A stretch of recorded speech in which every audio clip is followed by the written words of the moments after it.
Suspense.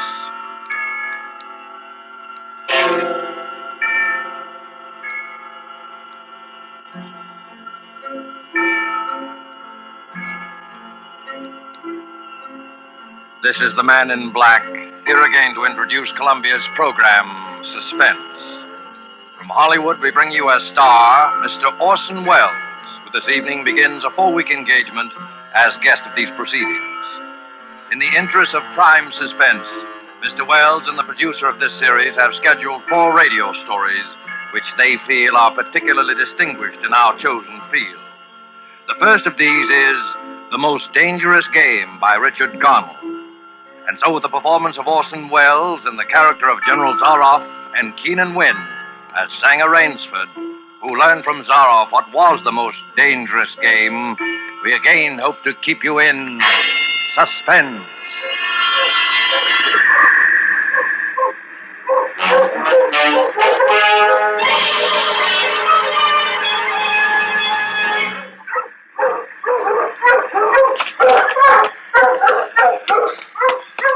Much time. Any moment now he may come in, and when he does, I'm going to kill him. It's him or me. And I'm going to do my best to make it him. Or maybe it sounds crazy to you. I guess it does. It would have sounded crazy to me a few days ago when I was with Whitney on the yacht. I was on a pleasure trip. A pleasure trip! How could I or anyone realize then the horror and torment I was to go through? How was I to know of Yvonne? And the death swamp, and the hounds. How was I to know of Zaroff? Think of it. It was only 4 nights ago that the ship went down. We'd been talking about this island, Ship Trap Island, Whitney said it was called in the charts. I was sleepy and started on down below to turn in. I was mixing myself a nightcap when I looked up and saw it. A tremendous reef racing at us out of the fog. I screamed out a warning, but it was too late. We were right upon it.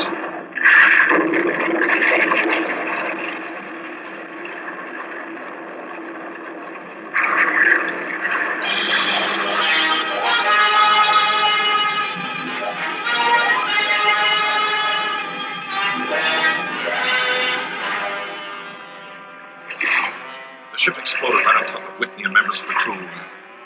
I alone was standing safe out on the prow, but the force of the explosion hurled me into the blood-warm waters. Terrified at the suddenness and surprise, my stomach weak and sick at the thought of the others. The sea was eddying furiously around the sinking remnants of the ship, and a certain cool-headedness came to me and made me swim desperately away, or I might not have lived to go through the horror which was soon to come. I struck out to the right in the direction of the island about which Whitney had been telling me. I had no recollection of how long I swam, but all at once I heard the muttering and growling of the sea breaking on the rocky shore. With my remaining strength, I dragged myself from the swirling waters. All in, gasping, my hands raw, I at last reached a flat place at the top. I flung myself down at the jungle edge and tumbled headlong into the deepest sleep of my life. When I awoke, I was in a strange place, having no idea how I had done it.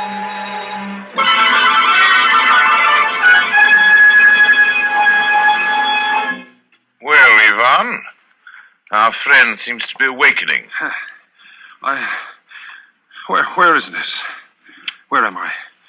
Do not be alarmed, my friend. My man Yvonne found you out on the cliff and brought you here to be taken care of. Oh, well, thank God there's life on this island. I hardly believed. Few people do. Yes, you are quite safe here in my castle, Mr. Rainsford. Yes. Rainsford. I'm Sanger Rainsford of New York. Rainsford? Sanger Rainsford? Yes. Well, it is indeed a very great pleasure and honor to welcome you, Mr. Sanger Rainsford. You're the celebrated hunter, are you not? Yes. You know me? By reputation only. I've read your book about hunting snow leopards in Tibet, you see. My name is General Zaroff. I am not English, Mr. Rainsford, but I went to a good school. Perhaps you recognize the colors of my tie. No, it makes no difference. I've lived too long in the jungle to be a snob. Well, Well, I can't tell you how happy I am to meet you, General. and I can't tell you how happy I am to meet you, Mr. Rainsford. But come, we shouldn't be chatting here. We can talk later. You must be hungry. Yes, I am rather. What? Ivan thought you'd like a robe. He's drying your clothes for you. Oh, thank you. Ivan's an incredibly strong fellow, but you mustn't mind his looks. His ears were cut off in battle, and he has the misfortune to be deaf and dumb. He is sensitive about his appearance. A simple fellow, really, but I'm afraid a bit savage. Oh? He's been in our family for years. Follow Ivan, if you please, Mr. Rainsford. I was about to have my luncheon just before you awoke. We can have it together now. Does the robe fit you all right? Oh, yes, perfectly, thanks. I'm so glad. You have quite a collection of heads here. Lions, tigers, elephants, moose, bears. Well, I don't believe I've ever seen a more perfect specimen. They are nice. I take great pride in them. You have good cause. Coming from you, Mr. Rainsford, that is a great compliment. And here we are. You sit over there. Thank you. Not at all. Right, Ivan? We do our best to preserve the amenities of civilization here. Please forgive my any lapses. Of course. Yes. Well off the beaten track, you know. Shoo-shoo. Shoo-shoo. Shoo-shoo. This is my little pet, Mr. Rainsford. As a hunting falcon, Shoo-shoo is of no further usefulness in the field, but I am fond of its company. Am I not, little sweetheart? Patience, my darling. I know you're hungry, my dear. We hunt tonight. Your heads are really remarkable, General. That Cape buffalo is the largest I've ever seen. Yes, that fellow. He's a monster. Did he charge you? Hurled me against a tree, fractured my skull, left me this scar. And I got the brute. I've always thought the Cape buffalo is the most dangerous of all game. No, you're wrong. Wrong, sir. The Cape buffalo is not the most dangerous game. Ivan, the wine. How does he understand you? He reads my lips. Think you like this champagne, Mr. Rainsford? Ivan chills it expertly.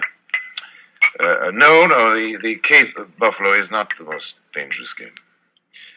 Here in my preserve on this island, I hunt more dangerous game. Oh, is there big game on this island? The biggest. Oh, really? Oh, it isn't here naturally, of course. I have to stock the island. What have you imported, General? Jaguars? Jaguars. I hope you like filet mignon, Mr. Rainsford. I do very much, thank you. Is it jaguars, General? No. Hunting jaguars ceased to interest me some years ago. I exhausted their possibilities, you see. No thrill left in jaguars, you understand? No real danger.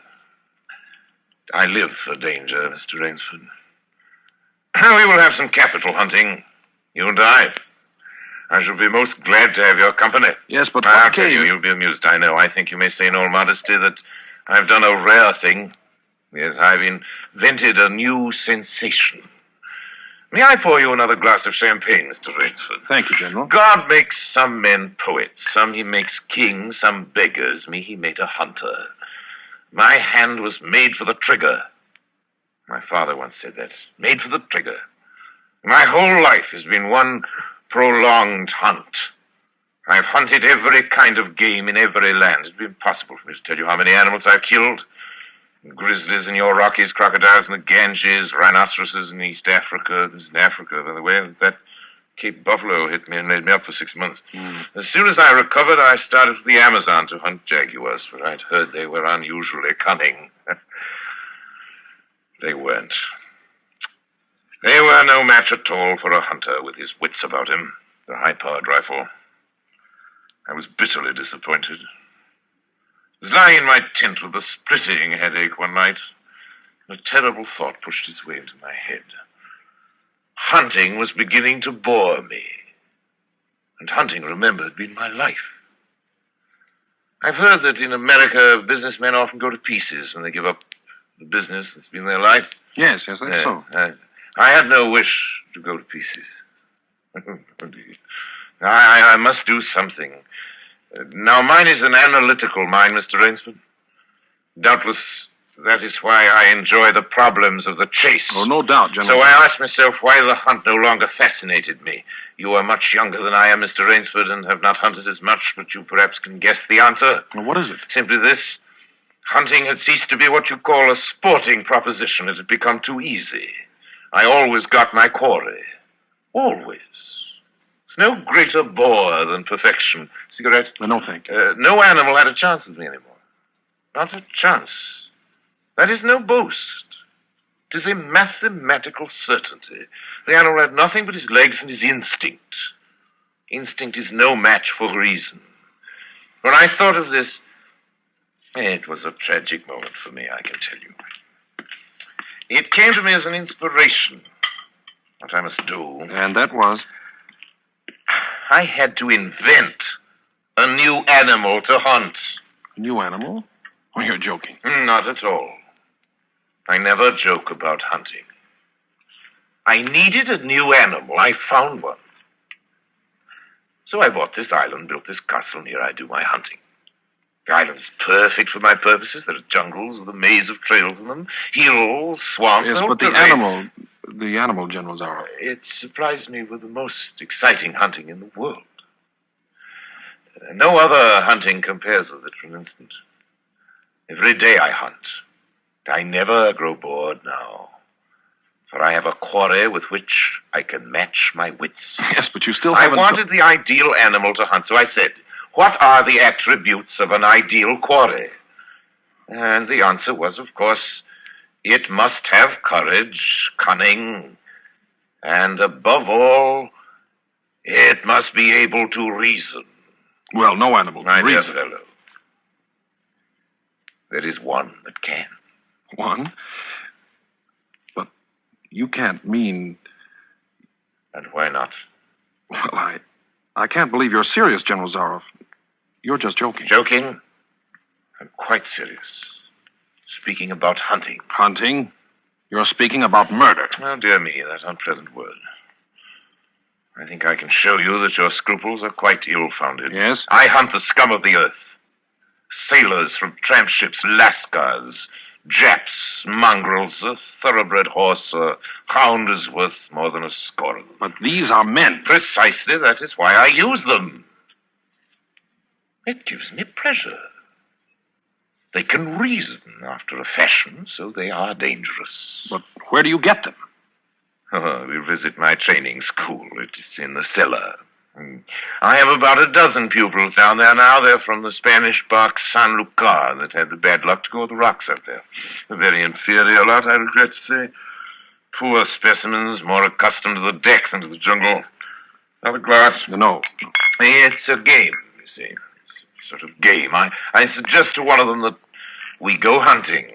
I give him a supply of food and an excellent hunting knife. I give him 3 hours start. I'm to follow, armed only with a pistol of the smallest caliber and range. If my quarry eludes me for 3 whole days, he wins the game. If I find him, he loses. Suppose he refuses to be hunted. I give him his choice, of course. He need not play that game if he does not wish to. If he does not wish to hunt, I turn him over to Ivan. Ivan once had the honor of serving as official knouter to my old king, and he has his own ideas of sport. Invariably, Mr. Rainsford, invariably they choose the hunt. And if they win? To date, I have not lost. I do not wish you to think me a braggart, Mr. Rainsford. Many of them afford only the most elementary sort of problem, I assure you. Occasionally I strike a Tartar. Sue remembers the Tartar, don't you, darling?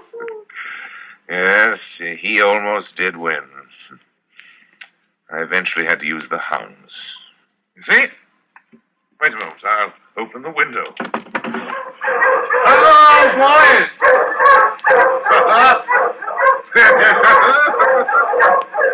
This is a rather good lot, I think. They're let out at 7 every night. If anyone should try to get into my castle or out of it, something extremely regrettable would occur to them. But enough of this. Come, I want to show you a collection of heads I'm quite sure you've never seen before. Join me in the library for coffee. I hope that you will excuse me tonight, General. I'm really not feeling well at all. Indeed. I know what it is. My old complaint. Ennui, boredom. You need some excitement. Tonight we'll hunt. Hey, Mr. Rainsford. You and I. You're wrong, General. I won't hunt. I won't murder. As you wish, my friend. The choice rests entirely with you.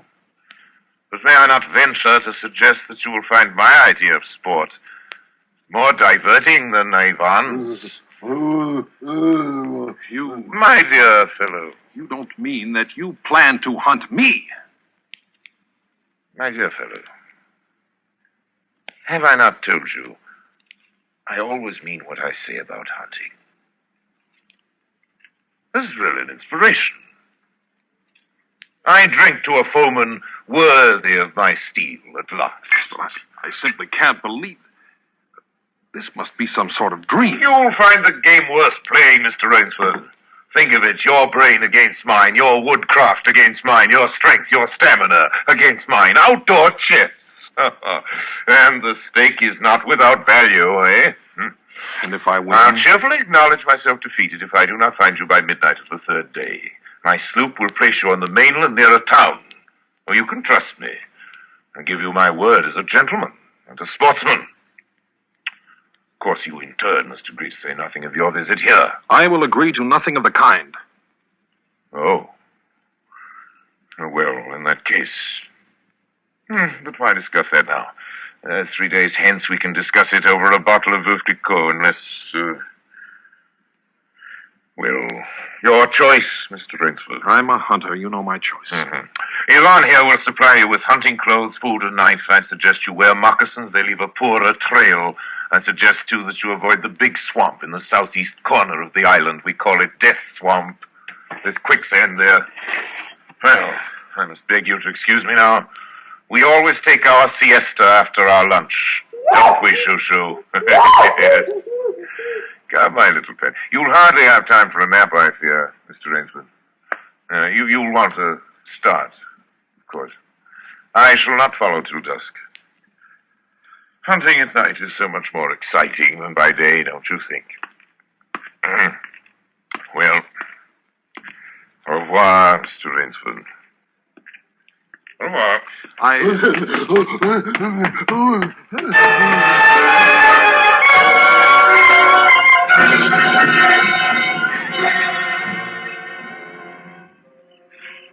I'd fought my way through the bush for 2 hours, repeating to myself over and over again, I must keep my nerve. I must keep my nerve.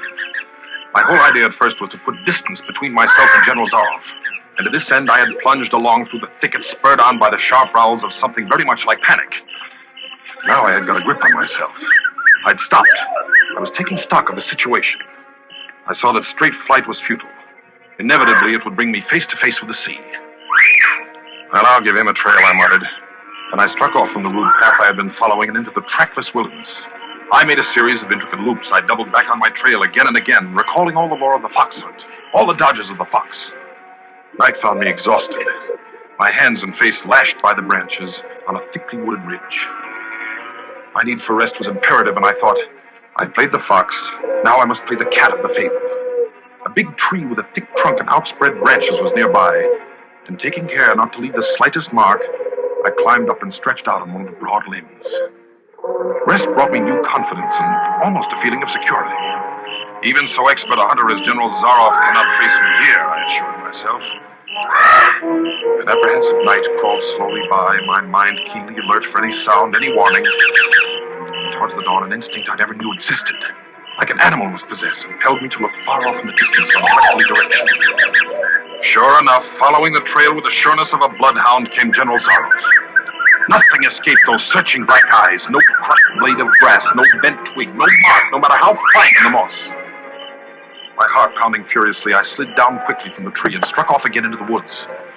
I knew I had to do something desperate. I knew that I had little time in which to do it. 300 yards from my hiding place, I stopped where a huge dead tree leaned precariously on a smaller living one. Throwing off my sack of food, I took my knife from its sheath and began to work with all my energy. The job was finished at last, and I threw myself down behind a fallen log 300 feet away. I did not have to wait long.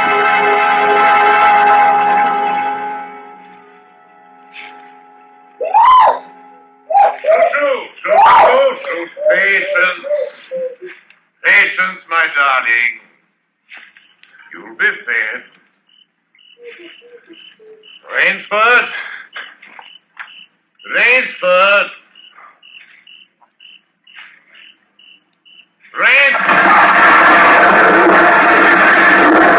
Got him. Well, Rainsford,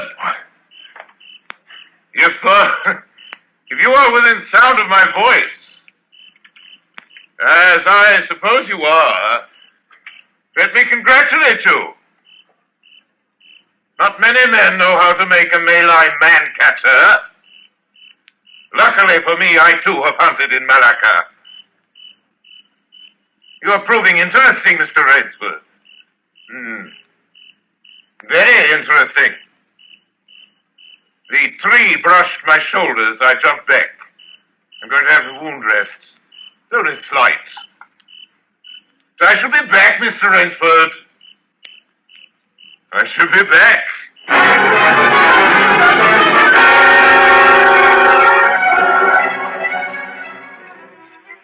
It was flight now, a desperate, hopeless flight that carried me on for hours. I don't know where I got the strength. I kept telling myself over and over again that I must keep my nerve. That I was competing with a monster, a super huntsman. Dusk came, then darkness, and still I managed to press on. The ground grew softer under my moccasins. The vegetation grew ranker, denser. Insects bit at me savagely. Suddenly, as I stepped forward, my foot sank into the ooze. I tried to wrench it back, but the muck sucked viciously at my foot like a giant leech. With a violent effort, I tore my foot loose. I knew where I was then. Death swamp and its quicksand. The softness of the earth had given me an idea. I stepped back from the quicksand a dozen feet or so and began to dig. When the pit was above my shoulders, I climbed out and from some hard saplings cut stakes and sharpened them to fine points. These stakes I planted in the bottom of the pit with the points sticking upwards. As fast as I could, I wove a rough carpet of weeds and branches and with it covered the mouth of the pit. And wet with sweat and aching with tiredness, I crouched behind the stump of a lightning-charmed tree. Oh, I knew Zaroff was coming. I could hear the paddling sound of his feet on the saunder. Zaroff was coming, and coming fast. He was not feeling his way along foot by foot. Crouching there, I could neither see him nor see the pit. I lived a year and a minute, frozen, every muscle tensed.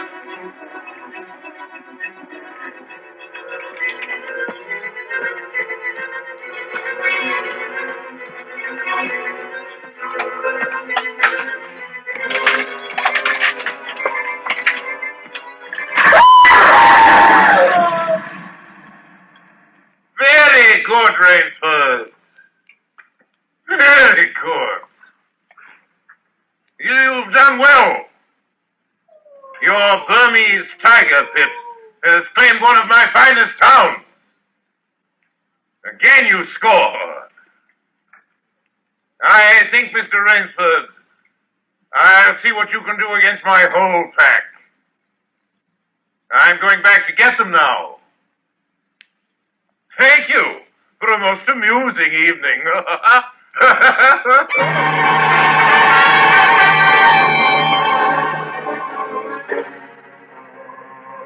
At daybreak, lying near the swamp, I was awakened by a sound that made me know I had new things to learn about fear. It was a distant sound, faint and wavering, but I knew it. It was the baying of a pack of hounds. I could do one of two things. I could stay where I was and wait. That was suicide. I could flee. That was postponing the inevitable. I had put my very last hope into that tiger pit. For a moment, I stood there thinking. All at once, an idea that held a wild chance came to me, and tightening my belt, I headed away from the swamp. The baying of the hounds drew nearer. They would be on me any minute now. My mind worked frantically. I thought of a native trick I had learned in Uganda. I caught hold of a springy young sapling, and to it fastened my hunting knife with the blade pointing down the trail. With a bit of wild grapevine, I tied back the sapling.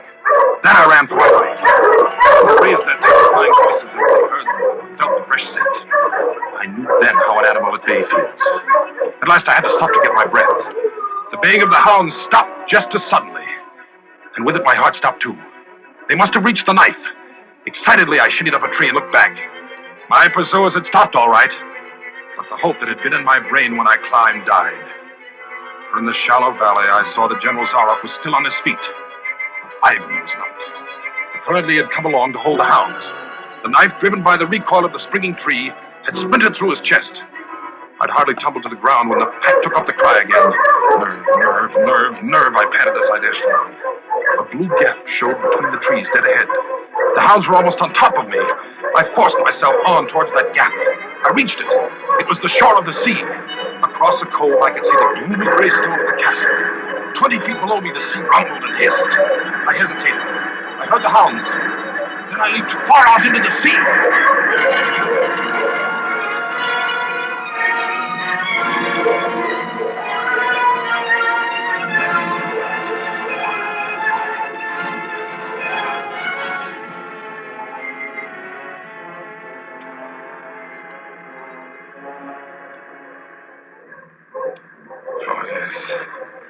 The sea was good to me. And I'm here safe in the general's bedroom waiting for him. 3 days are up, and I've eluded him. But now I must go further. In a moment we will meet, he and I, and he will be unarmed. Only one of us is going to live. You understand that now?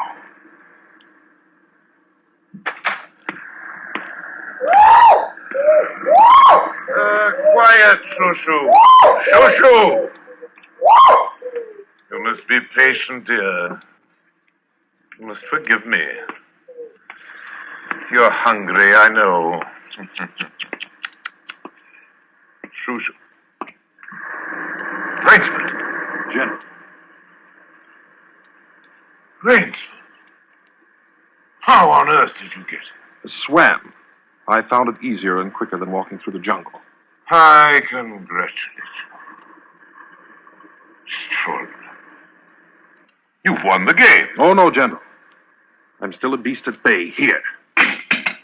Get ready, General Zaroff. Swords? Yes, 2 of them. I see. Oh, very good. Very good, Rainsford. One of us, then, is to furnish a repast for the hounds. The other will sleep in this very excellent bed. Excellent. On guard, Rainsford.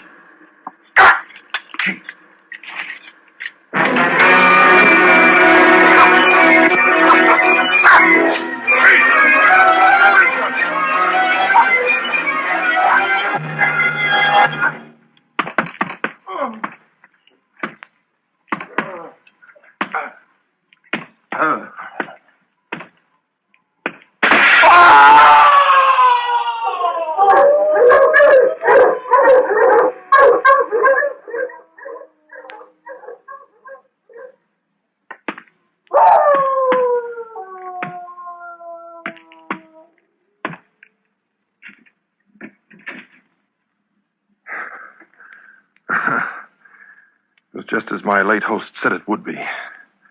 A very excellent bed.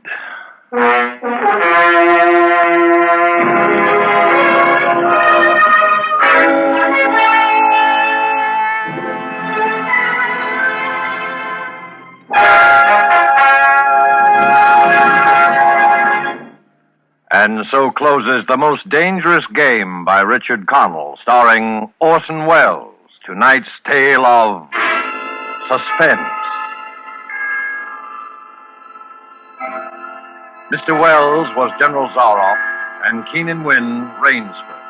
This is your narrator, the man in black, who conveys to you Columbia's invitation to spend this half hour in suspense next week, same time, when Orson Welles will again be our star in Sir Arthur Conan Doyle's story, The Lost Special. The producer of Suspense is William Spear, who tonight also directed the broadcast, and who, with Bernard Herrmann, the conductor, Lucian Marowik, who composed the original score, and Private Jacques Anson Fink, the radio author, collaborated on tonight's Suspense.